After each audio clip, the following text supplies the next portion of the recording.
అదిగో నిలవినక్క బట్టలు తీసుకొస్తుంది. ఓహో, 2 రోజుల ముందు ఉతికిన బట్టలు తీయడానికి ఈ రోజు టైం కుదిరిందన్నమాట. నిన్నటి బట్టలన్నీ నిన్నే మడత పెట్టేశానమ్మా. ఇవి ఇవాల్టి బట్టలు. ఇక మీదట నువ్వేం చేస్తావంటే, ఏ రోజు బట్టలు ఉతికి ఆ రోజు ఆరేస్తే ఆ రోజు డేట్ ని ఒక పేపర్ మీద రాసి ఆ బట్టలకి అతికించు. దాంతో ఎవరికీ ఎలాంటి అనుమానాలు రావు కదా. అయినా ఆ బట్టలు అలా పట్టుకోవడం ఎందుకమ్మా, వెళ్ళి రూమ్ లో పెట్టరా. అలాగే అయ్యగారు. వెళ్ళు వెళ్ళు, లేకపోతే ఆ బరువుకి నీ చేతులు కందిపోతాయి. అయినా మీరెందుకు అలా నిలబడి మాట్లాడుతున్నారు మావయ్య? కూర్చొని కూల్గా మసాలా పాలు తాగండి. నువ్వు వెళ్ళి మిగిలిన మసాలా పాలని మావయ్యకి తీసుకురా. వెళ్ళు. మసాలా పాలు వద్దు, మ్యాంగో జ్యూస్ వద్దు. అయితే మసాలా పాలు cancel. Daddy daddy daddy daddy ఏంటి తారక్, అందరూ ఇక్కడే ఉన్నారా? ఏమైందిరా? ఏంటి మా మరిది హుషారుగా ఉన్నావు? ఒకవేళ వచ్చేటప్పుడు మసాలా పాలు తాగి వచ్చావా ఏంటి? మీరు కాసేపు కామ్గా ఉండండి బావా. ఏంటల్లుడు నువ్వు చెప్పరా, ఎందుకింత సంతోషంగా ఉన్నావో? డాడీ, మీకు గుడ్ న్యూస్ చెప్పాలి. పర్సనల్ గా మాట్లాడాలా? అవసరం లేదు డాడీ. అయితే చెప్పు.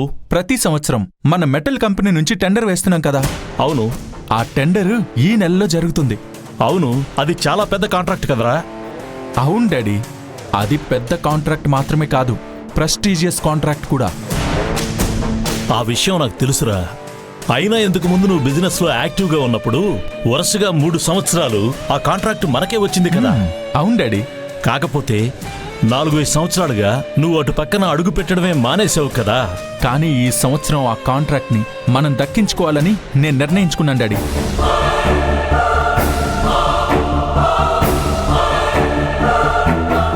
సూపర్ రా, వినడానికే చాలా సంతోషంగా ఉందిరా. నువ్వు మళ్ళీ బిజినెస్ లో యాక్టివ్ అవ్వాలనుకోవడం, ఆ టెండర్ ని చేజిక్కించుకోవాలనుకోవడం నిజంగానే నాకు గుడ్ న్యూస్ రా. నువ్వేం చేయాలనుకుంటే అది చెయ్యరా. నీకే సాయం కావాలన్నా చేయడానికి అండగా నీ వెనకాల మీ నాన్నున్నాడ్రా. Go head.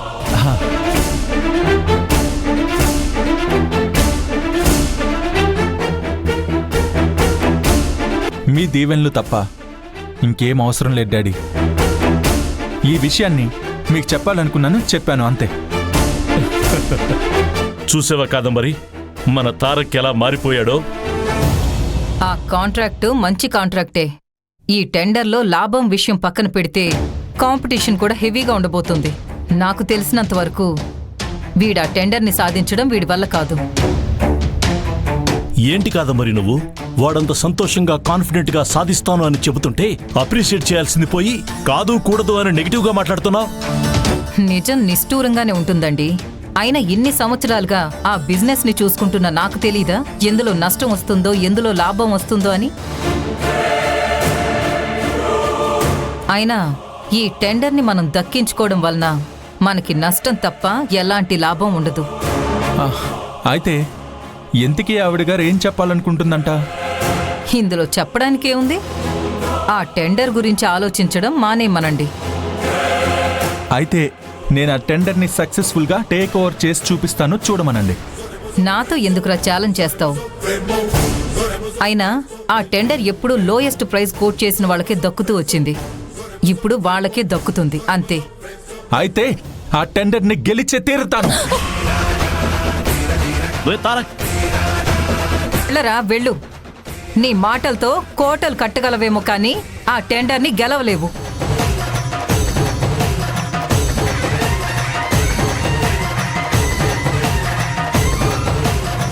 అనవసరంగా ఇలా గొడవ పడ్డం అవసరమా చెప్పు? ఈ విషయం అర్చన గారికి చెప్తే చాలు, మిగిలిన ఆవిడ చూసుకుంటుంది.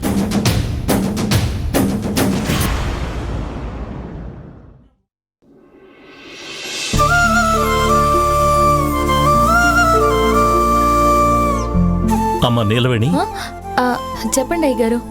నీకోసం ఇల్లు మొత్తం వెతుకుతున్నానమ్మా. ఎందుకు అయ్యగారు, ఏమైనా కావాలా? అవునమ్మా, నీ చేత్తో ఒక మంచి స్వీట్ చేసివమ్మా. స్వీటా? అయినా ఇప్పుడెందుకు అయ్యగారు, ఏదైనా విశేషమా? చాలా రోజుల తర్వాత నేను ఈరోజు చాలా సంతోషంగా ఉన్నానమ్మా. నేను నా కొడుకునిలా చాలా సంతోషంగా ఉత్సాహంగా చూసి చాలా సంవత్సరాలైందమ్మా.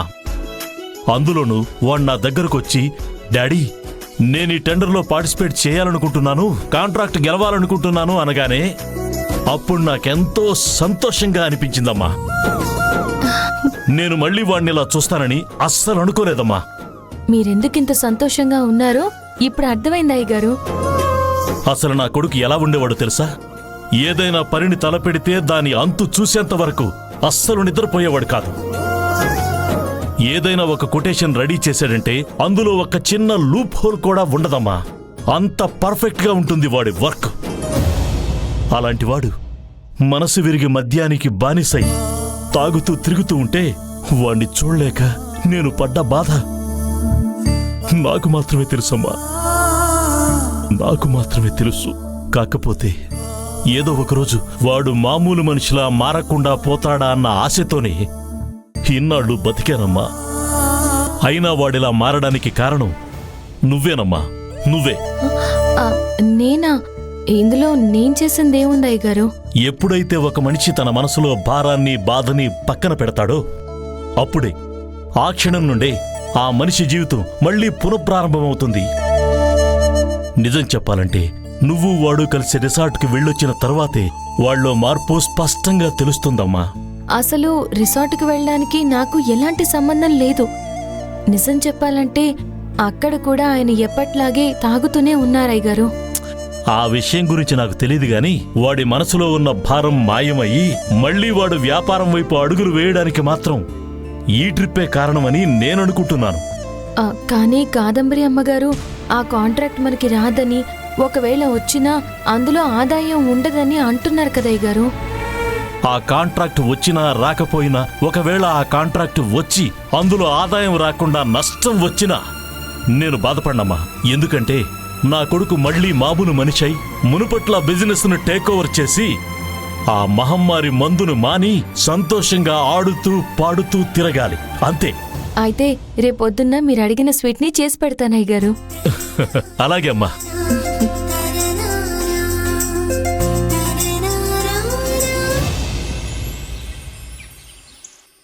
నమస్కారం నారాయణ గారు. నమస్కారం, కూర్చోండి. చెప్పండి. లాస్ట్ టైం మీరు రూలింగ్లో ఉన్నప్పుడు స్వయానా మీరే వచ్చి నా కంపెనీని ప్రారంభించారు. ఆ రోజు నుంచి ఈ రోజు వరకు నా కంపెనీ సక్సెస్ఫుల్గా రన్ అవుతుంది సార్. సంతోషంగా ఉంది. మీ మాటలు వింటుంటే చాలా అంటే చాలా సంతోషంగా ఉంది. అయినా అందరూ ఆనందంగా ఉండటమే కదా నాకు కావలసింది కూడా. కాకపోతే ఒక చిన్న సమస్య వచ్చి పడింది సార్. ఆ సమస్యను మీరు మాత్రమే సాల్వ్ చేయగలరని మీ దగ్గరకు వచ్చాను సార్. అవునా? అయితే ముందు ఆ సమస్య ఏంటో చెప్పండి. సార్ అది... నమస్కారం అమ్మా. నమస్కారం. రామ్మా, వచ్చి కూర్చో. సార్ కావాలంటే నేను కాసేపు బయట వెయిట్ చేస్తాను. పర్వాలేదు కానీ ముందు మీరు కూర్చోండి. చెప్పండి, ఏదో ప్రాబ్లం ఉన్నారు కదా? ఆ ప్రాబ్లం కాదంబరి గారి కొడుకు తారక్ సార్. ఎవరు? తారక్క?